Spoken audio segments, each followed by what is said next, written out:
Revelation chapter 4 and 5. And this is the start of this big vision which the book presents for us. And chapter 4 and 5 is really one vision that John gets together. And I've put a picture up on the screen here of the first vision that John sees. And this vision is the vision of chapter 4 and chapter 5. And it's really a picture, and I've tried to represent it there in this drawing. It's a picture of two things. The first thing is it's a picture of God sitting on his throne now in heaven. I wonder if you've ever thought too much about that. We know that God is way up there in heaven somewhere, and he is real, and he's got angels there who are real and are helping him to bring about his purpose on the earth. Now, this picture is a picture of, in a symbolic way, of what heaven looks like. And you can see God here is sitting on the throne, and you can see all these 24 elders, they're called, sitting around his throne, and they like help God. He asks them for counsel, and they come up with ideas, and they help to try and bring about God's purpose and plan on earth. Now you can see standing behind this man on the throne here is these four creatures, right? And what they are, they're like God's agents. They're the angels, but they're the agents that go about and do God's work. So when they come up with an idea of how they're going to accomplish something, these angels fly back to earth and they achieve that purpose. And you can see this picture of glory which is around God's throne, and also in front of this throne is like a sea of glass, because it's perfect up in heaven. Okay, now this lampstand in front of the throne is like the seven ecclesias. That's God's ecclesia, and he is looking to them because they're the important part about what he's trying to achieve in his purpose. And you can also see that little lamb, and we looked at him on Saturday night, a lamb as it has been slain, and we know that now in heaven is Jesus Christ with God up there in heaven. Now, that's one picture of what this vision is that John got right from the start. It's also a picture, isn't it, of the kingdom, because you might remember in that very famous prayer that Jesus gave, which is the Lord's Prayer, he said, "Our Father, which art in heaven, hallowed be thy name. Your kingdom come, your will be done," says the prayer. And where will your will be done? Your will be done on earth as it is in heaven. So the whole purpose of God is that one day this picture here of God sitting on the throne is going to be pictured here on earth, because Jesus is going to sit on the throne, isn't he, over the kingdom. And instead of the angels who are going to be around him helping to build that kingdom, that picture is going to be us working with Jesus to achieve the plan and purpose which he has with the earth. So see those two beautiful pictures in Revelation chapter 4 and 5. Now, John must have been blown away when he got this vision. I'm sure he didn't see like a cartoon picture like this. I'm sure it was like vivid and real in what he saw. But what John very quickly noticed when he saw this vision was he saw this little scroll that you might see in the right hand of the man sitting on the throne. And he saw that scroll. It was like a rolled up scroll, and it had all these like wax seals on it. And he looked at that scroll and he recognized that scroll immediately, and he understood what this whole vision that he was going to get was about. And the reason why he recognized that is because the book of Revelation is not just like a standalone book, right? That is just sort of fits out of place at the end of the Bible. It's actually a continuation of the prophecies that God has given right throughout the Bible. Now, in the Old Testament in particular, there's one very famous prophet who got like a huge amount of prophecies, which related to his particular time. Who is that prophet? You can write it in your little text message. It was Daniel. Daniel received this amazing prophecy in his time, and it was relating to all these events that would happen in the world when he lived. Now, but at the end of the book of Daniel, Daniel was told that he had to shut the book up or roll the scroll up, seal it, right? Here it is, here in Daniel chapter 12. I heard, but I did not understand, verse 8 says. Sir, what will happen after these things? So he wanted to know the rest of the story. And he said, no, Daniel, you've got to go, for the matters are closed and it's sealed until the time of the end. So Daniel's told, I can't give you any more information about what's going to happen in the world to this point. It was like when I sit in my bed, not my bed, I sit in the kids' bed at night and I read them a story, and we get to a really exciting part, and I close up the book and I say, I'm sorry, we're going to have to wait till tomorrow. And they're like, no, Dad. But unfortunately, you've got to go to bed. So I close up that book. Now, that's what happened to Daniel. And the reason why God closed it to that point is that what he was going to then speak about was about things that were out of Daniel's lifetime and were no longer relevant for him. So he sealed up that scroll.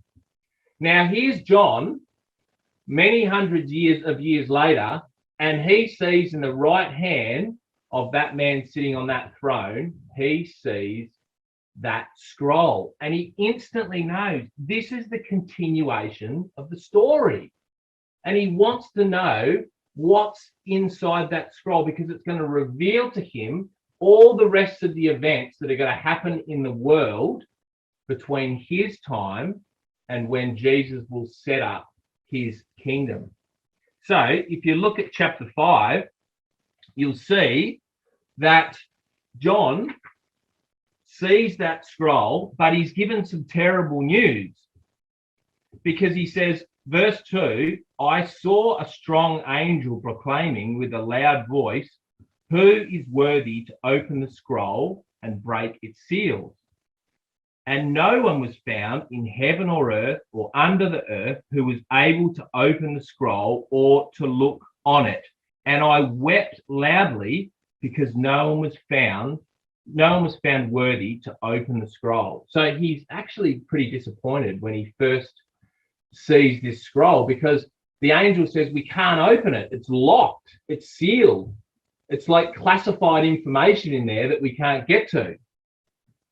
But then verse 5 says that there is someone who is overcome, who is able to open that scroll and reveal to us what is inside that message. And of course, the one that was worthy to reveal that message is that lamb. And the reason why he's worthy is because he's slain. And that, of course, is Jesus. That's what it represents. And so Jesus is able now to open up this scroll and reveal to us all the events that have got to happen in the world before Jesus returns, and then after, when he sets up his kingdom. And that's what the book of Revelation is all about. So here it is. Here's the scroll that is unrolled, right? And all this information in the scroll is all the information that's going to be given to us in the book of Revelation. And what they represent is all events that are going to happen on the world, or have already happened on the world, until Jesus finally returns here right at the end of the scroll. And then there's some information in there about how the kingdom will be set up. So it's awesome information, isn't it, that we need to know about in order to understand when Jesus will return. Now, we would think, okay, well, what type of events would be depicted in there? Is there going to be like every single part of human history? Is God going to like talk about the dream time of the Aboriginals and, you know, the founding of China and all different events? Well, it will mainly be concerned with events around where God's servants live, right? Now, I'm going to show you a quick video here and I hope it works. What this video shows is it shows how Christianity developed in the world, where it started from, which we know, of course, is in the Middle East, in Israel, and how it grew in the world. Here we go. Hopefully it works. It's quite quick.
Okay, so I hope that video came out all right. But I love watching that video because it's amazing, I think, to see how Christianity spread from just one man, of course, Jesus, from that tiny little spot in Israel over the course of the last 2,000 years to cover all of the earth, essentially. Now, it's interesting when you watch that video too, because for most of the time, Christianity is really around the Mediterranean Sea, which was the Roman Empire of the time. And then as civilization developed and like people started to travel and conquer new lands, they took the message of God to all parts of the world. So that's important for us to know when we look at the book of Revelation, because what that says is that God's book here, God's revelation, is going to concern events which follow the servants of God. So mainly initially, it's going to be about events around the Roman Empire where God's servants were living. And then eventually this book is going to expand right out to talk about all the nations of the earth and how everything's going to culminate together in the return of Jesus Christ. Because we know now that there's servants of God everywhere, all over the world, including as far away as Australia, miles away from where Jesus first started his message. So this scroll, all right, we're just going to look at the first part of it tonight, which is this section called the seals. And what the seals are just like, you can imagine that scroll, it had like 7 wax seals on it. And John essentially is going to like open each one of these sections of the scroll, and each section of the scroll is going to tell him about a period of time in history and what was going to go on in that period of time. And that's going to be helpful for him, isn't it? And it's going to be helpful for all the people in the ecclesias as they keep going, because they're going to know by this prophecy what the world is going to be like for them to live in. Now, this first section, which is called the seals, covers from the year 1896, which is when John first received this message, and it's going to cover the information from 1896 all the way through about 200 years to the year AD 312. All right, and that's the period of time we want to briefly look at, which is recorded in chapter 6, that reading that we read tonight. Right? Now, what we want to try and do is we want to go through each of these seals just very briefly, and that's the reading that we read. And I want to get you involved on the chat, so please talk on it and try and work out what each period of time would be like based on the symbology that we're given. Now, Adam gave us an awesome overview of the way Bible symbology is used in the book of Revelation. Okay. Now, Adam talked about how we can recognize, can't we, like certain symbols and certain ideas, like in a really quick way by seeing symbols. And the book of Revelation really uses two types of symbols to get its message over really quick and really cleverly. The first one is it uses Bible symbology, and we used that on Saturday night. Remember, it was like, oh, what does the lamb represent? And we instantly knew, because it's like, well, that represents Jesus, and we know that that represents the sacrifice, because we know that the Bible has talked about that in the past. So God will use Bible symbols that we'll recognize, like plagues, and all things like that we've read about before, so that we can recognize the type of event that God is talking about. The other type of symbol that God will use is ones like on the picture of the screen that you can see now, like everyday symbols, right? That everyone can understand. Things like the sun, like a rainstorm, hail, moon, volcanoes, seas, scorpions, frogs, locusts, trees, harvests, rivers, mountains.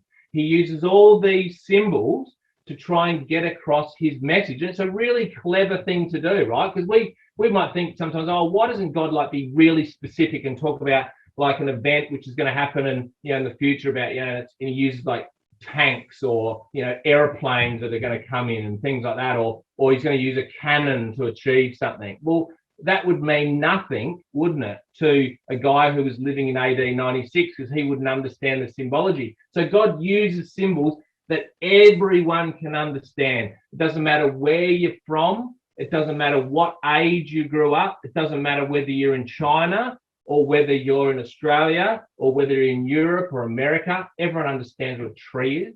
Everyone knows what a river is. Everyone knows the powerful sound and the scariness of a storm and lightning and thunder and rain, or the beauty of and the height of stars and the moon and the sun. Everyone understands that. And so God will use these very basic everyday symbols to try and get the message across about what that period of time is going to be like.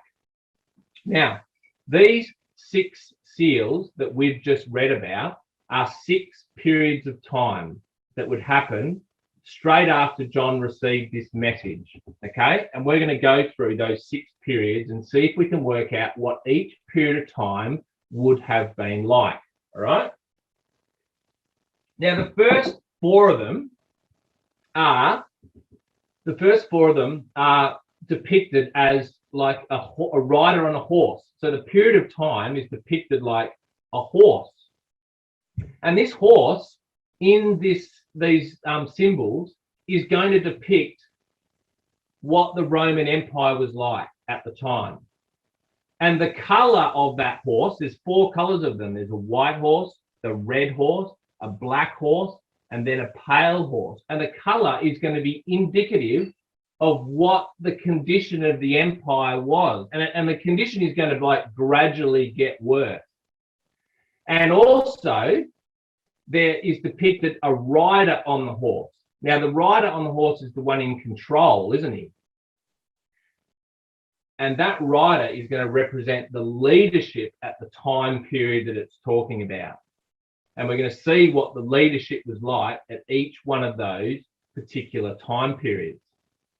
Now, this picture of the horsemen, here's a graphic picture of it. There's heaps of pictures on the internet. It's quite a famous picture of these horsemen. You can see here the white horse, then there's the red horse, then there's the black horse, then there's the pale horse. And they're representing 4 periods of time which would come after AD 96 and represent what those periods of time were like for the ecclesia that was living in them.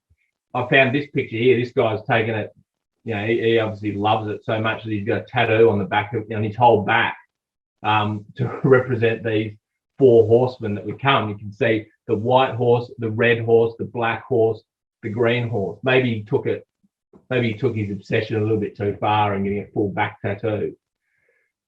Now, let's try and work out what each section says. We'll read the section And then I'm going to ask you a couple of questions about what the time period spoken about might have been like based on the symbols that we get. So I'm going to read the first one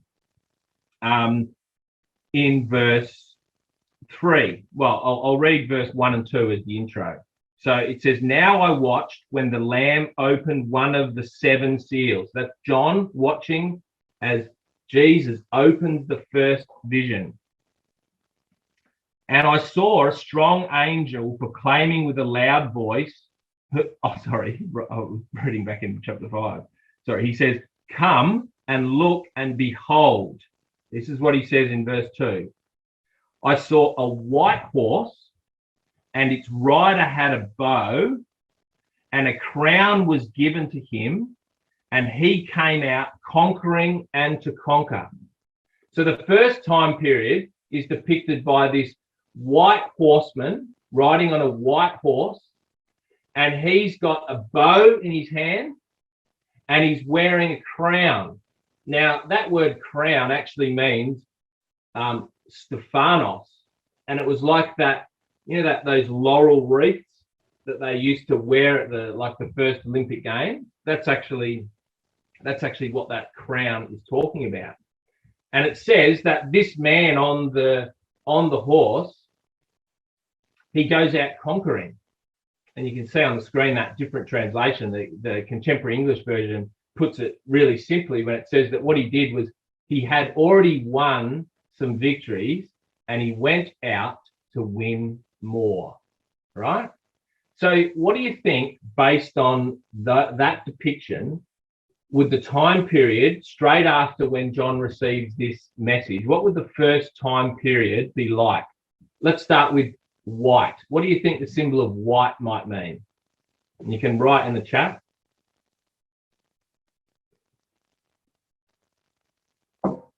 Yep, strong is a really good one. Peace is a great one, isn't it? Pure is good, right? Peace is a really good one. We associate peace immediately with like a white dove, don't we? All right, so all those suggestions are really good. What about like a crown, or what about the laurel wreath? What does that usually represent? Yeah, royalty, definitely. Or a king. Victory, isn't it? Kingship. Victory is a great one, okay? So, yeah, when you win the Olympic Games, who do they give the laurel wreath to? They don't give it to the guy who came last, right? They give it to the guy who come first, right? Because he's got this laurel wreath on. Now, what do you think it means by this man, this rider who's representative of the leadership of the time, this last phrase, conquering and winning victories? What do you think about that might mean about what the time was like in the kingdom, in the Roman Empire at the time? What sort of stuff was the king doing?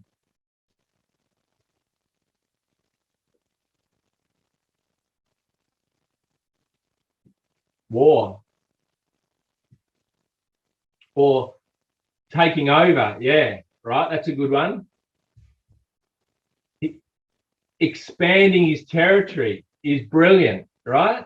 So the territory is expanding. So isn't that awesome? Just in a couple of minutes, we've been able to work out, based on those really simple symbols, that this time period that John could expect that would come straight after him would be a time period where there would be peace, where the leader would be victorious, and perhaps he is showing there's a time of prosperity, there's a time of good leadership, which is meaning the expansion of the kingdom. Now, when you look into history, that's exactly what you find. Down the bottom of the screen now, you can see that this time period actually refers to the year 1896 to the year 180, right?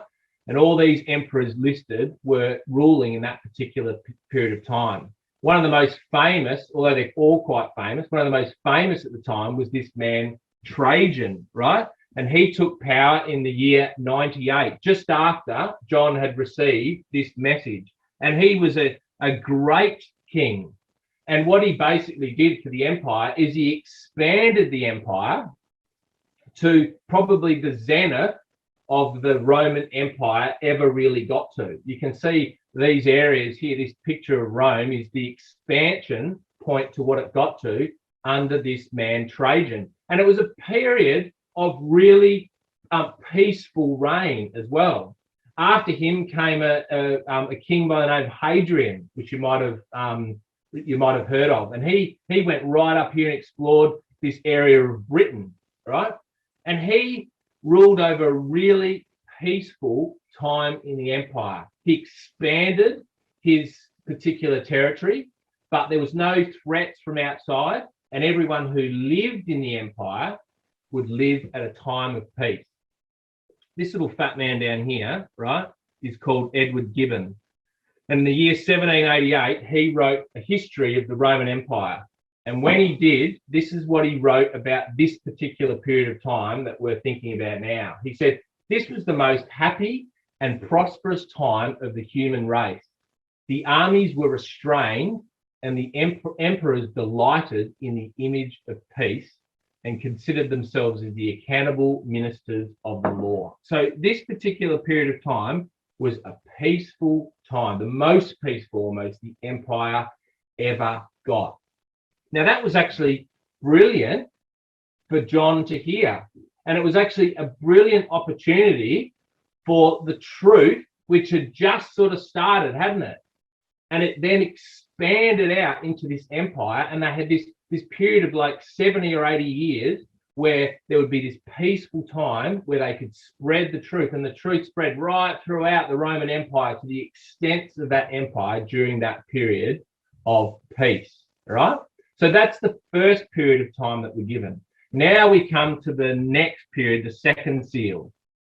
And we're told this in verse 3. I'll read it for you. When he opened the second seal, I heard the second living creature say, "Come," and out came another horse, and he was bright red, and its rider was permitted to take peace from the earth, so that the people should slay one another, and he was given a great sword, right? So now the period of time after this period of peace is described as like a red horse, right? And the rider on the horse is said to take peace from the earth, and there's a lot of killing that's going on, and it says that he has a great sword. Now, the sword in the Greek, right, is this word makira. And it wasn't like a huge sword that you would wield and go out into battle and fight people. But what this sword was, that makira, is like a little dagger, right? That's the kind of sword that you would sort of hide underneath your jacket, and you would secretly go and stab someone in the back and kill them, right? So I wonder what this period of time is talking about in the second seal. What do you think the red might indicate? What do you think when you think of red? You've already, brilliant, you've already started to say it before I even said it. Bloodshed and political instability. Exactly right. Now, who's wielding the sword too? What does that verse say about who's actually doing the killing?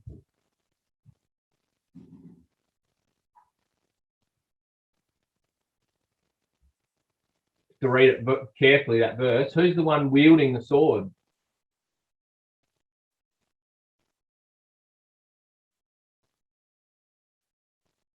The rider, right?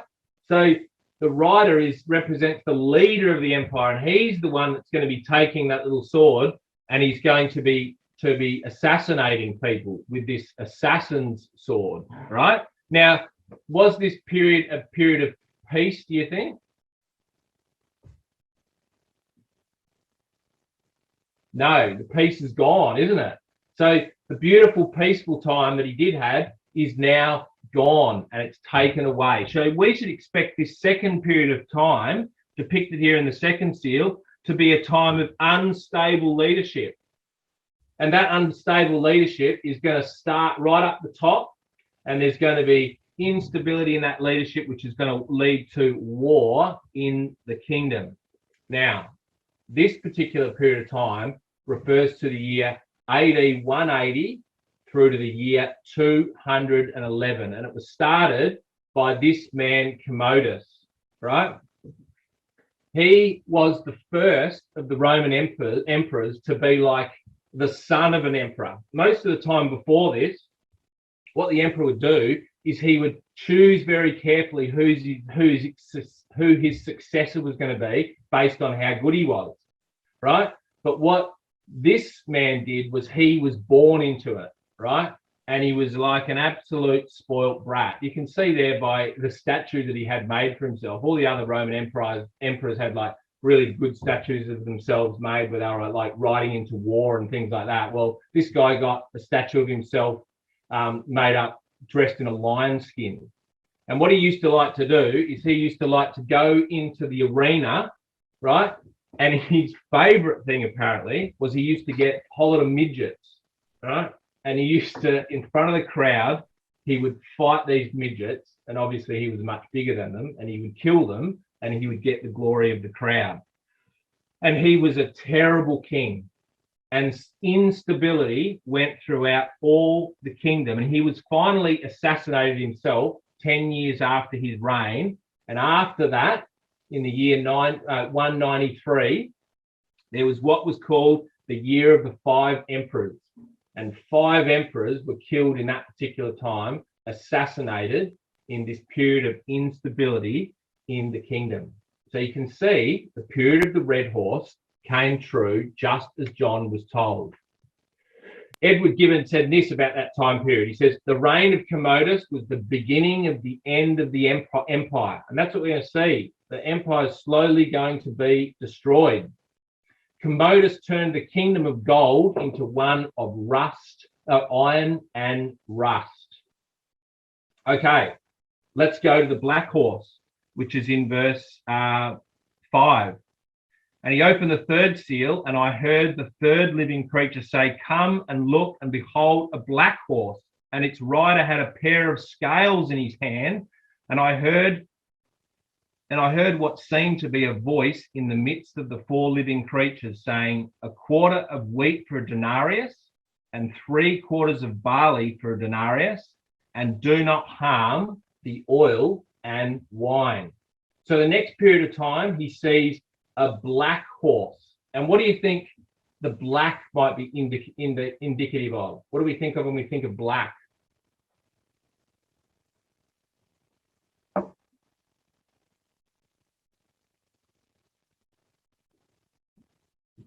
Death. Yep, absolutely. There's a few people said death. Sorrow, isn't it? Death, empty. Sorrow, you know, when you go to a funeral and everyone's wearing black. In the Bible, black can be a symbol of like suffering or oppression or famine, starvation. Elijah's got on there. So all those things are perfect depictions of what this period of time was going to be like. What do you think the symbol of a pair of scales could be referring to?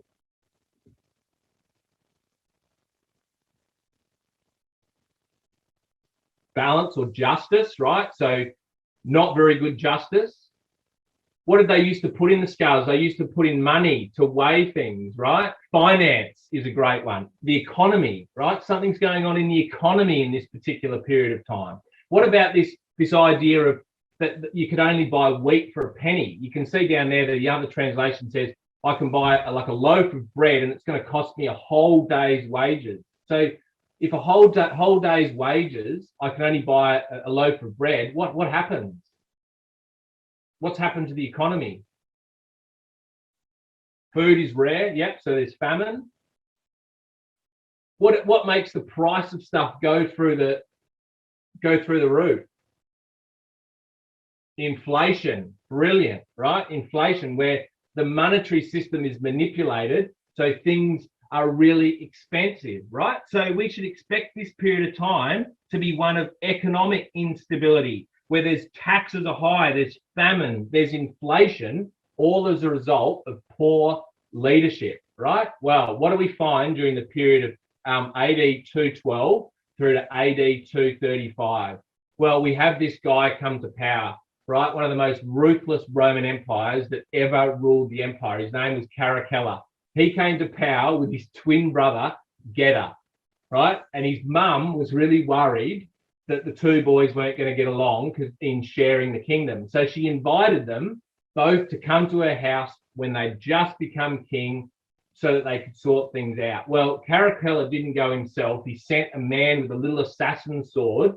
And when he got there in front of his mum, she killed his brother. His mum saw it. And that's the type of man he was like. He was absolutely ruthless. And the first thing he did was he raised the taxes in the kingdom, right? You might remember back in the time of Paul that it was pretty hard to be a Roman citizen. Well, Caracalla made it possible that anyone could be a Roman citizen. It didn't matter who you were, you barbarian, anywhere, it didn't matter where you came from. If you wanted to be a Roman citizen, you would be made a Roman citizen and therefore you would pay tax. So taxes went through the roof. The other thing that he did was he tipped the scales of the currency of the day. You can read here that what he did was a silver coin, because he didn't have enough silver, he reduced the amount of silver that he put in a coin, and people cottoned onto it. And so things like loaves of bread, wheat and barley became so expensive. And because the taxes were so high, no one could afford to sow their seed. And so there was famine right throughout this period. See how awesomely accurate these symbols were about what happened during this time. Okay, we get to the fourth seal. This is the pale horse now, and I'll read for you what it says in verse 7. I opened the fourth seal, and I heard a voice of the fourth living creature say, "Come." And I looked, and behold, there was a pale horse, and the rider's name was Death, and Hades followed him, and they were given authority over a fourth part of the earth to kill with sword and with famine and with pestilence and by the wild beasts of the earth. Right, so the kingdom now looks like a pale horse, and the Greek word actually for that word pale is CHLORUS, which is like a pale green color. What do you think that might mean? If someone comes out in the morning and they've got their faces like pale green, that's exactly right. They're sick, aren't they? Right? Pale green is symbolic of sickness, and that's the way the empire was going. The empire was very gravely sick. Right? Now, the name of the rider on the empire, or the ruler at the moment that would take place during this period of time, his name is Death, and he's followed behind him by the grave, right? I wonder what that can mean. There's also a fourth part of this kingdom which is emphasized during this particular time, and the empire takes it from all angles. Look, there's the sword, there's famine, there's disease, and there's wild beasts, right? So the empire is copying it from all directions and getting to the point where it's struggling to survive. This period of time in the empire was the period from AD 235 to AD 303, right? And it's often called the crisis of the 3rd century. This man here was the first emperor at this particular time. It's called Maximinus Thrax, and he was a barbarian who took over leadership, and he wreaked havoc in the empire. And we find that after his reign, over a period of 50 years, there was 40 rulers who ruled. The average ruling time was like barely a year, and you would be killed by the next guy. Of all these emperors, these 40 emperors, or 46 emperors in total, there was only 2 of them during this period who died of natural causes, right? That's why the rider's called Death, and he's followed behind by the grave or hell, because as soon as he got to power, he's killed and he's gone, and the next emperor comes along, right? This is how Wikipedia describes this period of time, and I reckon this is awesome because it fits so perfectly with what Revelation said. He says, the crisis of the 3rd century was a period in which the Roman Empire nearly collapsed under the combined pressures of invasion, civil war, plague, and economic depression. Those 4 things that had been described in those verses that would bring down this particular, the Roman Empire. Then we get to, well, actually, this is really interesting. The last emperor in this particular time period, his name was Constantius CHLORUS, the same word as that pale horse. And the reason why they called this guy CHLORUS was because he had a pale complexion. So the actual physical appearance of one of these emperors mimicked what God had spoken about and said would happen in the earth at the time.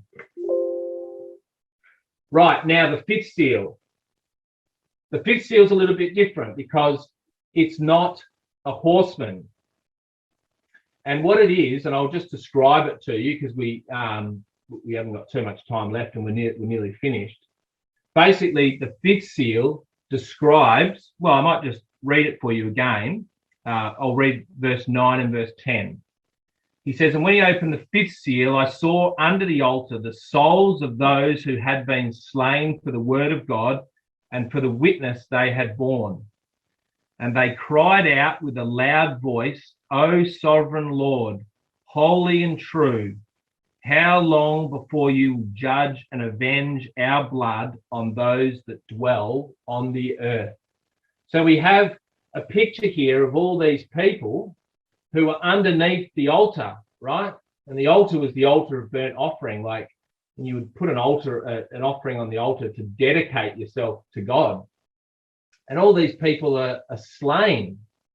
And the reason why these people are being killed is because of their witness for God, because they're standing up for God. So what do you think this period of time could be talking about for the believers? What was it going to be a good time for the believers? What type of things do you reckon would be happening? Persecution.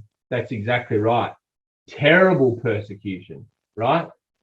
To the point of death, that a lot of the believers were going to be killed, right? Because of the times are so bad. And this is actually what happened through this terrible period from the year 303 to 312. There was the most terrible persecution that was put upon the Christians by this man named Diocletian. He was actually a strong ruler, and he established and stabilized the empire. But what he did was he instituted this edict, which condemned the Christians to immense persecution. And he was helped by this guy here, right, called Galerius, who was his like right-hand man in power. And they went throughout the empire trying to kill as many people as they possibly can who said they were Christians, to the point where, as the book of Revelation says, the believers were crying out to God and saying, God, please save us from this terrible, terrible time of persecution. And I think it's interesting what God says to them in verse 11 of chapter 6, right? He says this, then they were each given a white robe and told to rest a little longer until the number of their fellow servants and their brothers should be complete, and they would be killed as they themselves had been. So Jesus tells them, these people who were living through this terrible persecution, even though they wanted this period of persecution to end, Jesus says, unfortunately, many of you are going to die, and I'm not going to be able to save you at this particular time. All I can promise you is that you'll be in the kingdom and that you'll live forever for me in the kingdom. Now, that's a pretty pretty daunting thing to think about, right? We have a pretty good life in many respects. I know that we're going through certain trials at the moment for us, and those trials are quite large. You imagine what it would have been like for these people who were told that you are going to die, and the only thing that they could hold on to was the kingdom. Not anything in this life, nothing. The kingdom only had to be enough for them to hold on to. And many of our brothers and sisters died in that particular persecution, and they were told that this was going to actually happen. Right, now we get to the final seal, seal number 6. And it's described for us in these verses from verse 12 to the end. Right, and I'll just read a couple of them for you. It says, when he opened the 6th seal, I looked, and behold, there was a great earthquake, and the sun and the moon became black as sackcloth, and the full moon became like blood, and the stars of the sky fell to the earth, as the fig tree shed its winter fruit from by those shaken of a gale, and the sky vanished like a scroll that is being rolled up, and every mountain and island was removed from its place. So there's pretty massive events which happen in this last period of time, in the period of the 6th seal. The first thing we're told is that there's a great earthquake, like a massive earthquake. What does a massive earthquake do?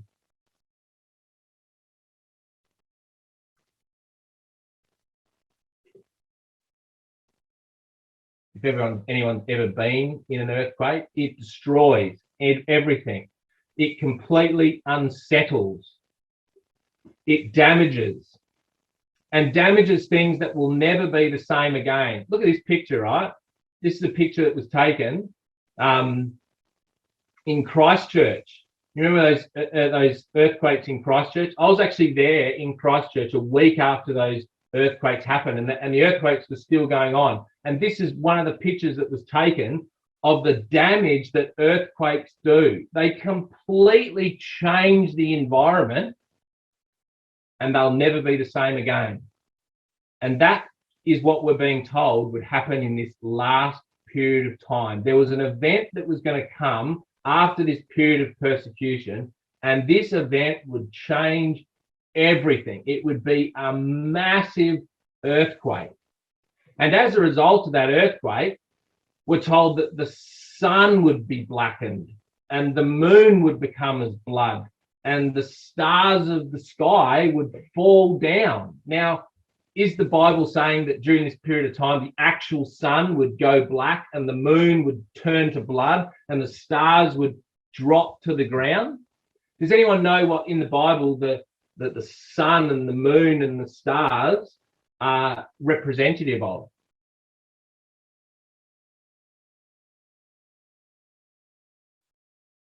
Powers in the world. That's right. We know the expressions that like stars, like we say, oh, like the movie stars or the stars of the earth are people who are in power or in control. Well, this earthquake that was going to come along, this event that was going to happen, was just going to shake everything, right? And all of the leadership of the time was going to fall down to the ground, and the leadership was going to completely change, right?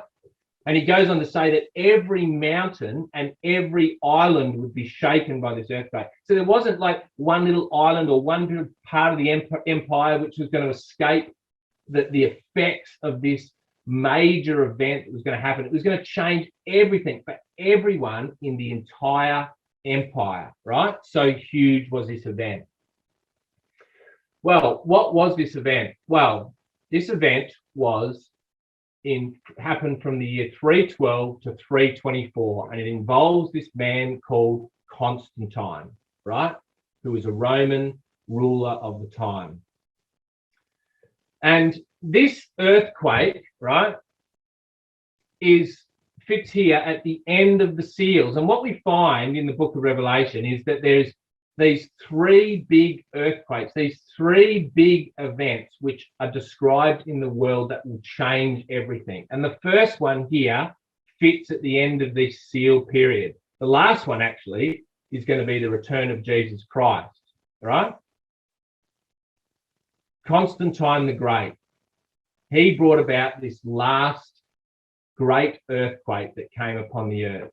And what he did was he revolutionized the empire. And the way he did that, right, was that he changed the whole worship structure of the empire, which had been followed after paganism, which was all these Rome and Greek gods.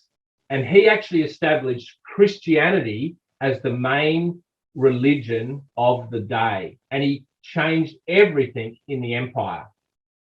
You might have read a little bit about him, what he did in school, but essentially what he did was he was a great politician. He was fighting against these other two men of power in the kingdom, and he realized that he didn't quite have enough power behind him to defeat these particular enemies. But what he did know about was he knew that there was this big power base of Christianity. There were so many Christians in the empire. So he thought, what I'm going to do is I'm going to appeal to these Christians and pretend I'm a Christian, or take on Christianity myself, or a form of Christianity, and then I'll get all these people on my side.